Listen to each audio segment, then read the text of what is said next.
Ang taas nitong escalator namin, yan o. Nauna na si Mister. Sunod na rin ako. Ang taas. Yan o. Yeah. Sige, peace. Ay, nako. Sa ganyan mo pa kapag akyat mo, hindi ka na makalakad. Ang tuhod mo na. Yan. Tapos na yung lakad namin, guys. So, tingnan nyo naman yung taas ng escalator. I know. Yan. Tingnan nyo yung inalisan ko, guys. So, ang haba. Pakyat na. So, yan na.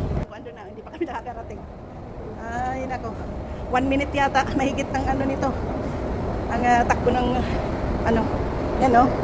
Ang inalisan namin. Ang taas. Kaya yung mga seniors dito, guys, kung mawawala ng power ang escalator, pahirapan sila sa paglakad. Kasi talagang ang taas. Kaya talagang ano siya. Kung gusto talagang exercise na malakas pa ang tuhod, ayan, ang hagdan. Napakalalim. So, that's it for now, guys. Yan, palabas na kami.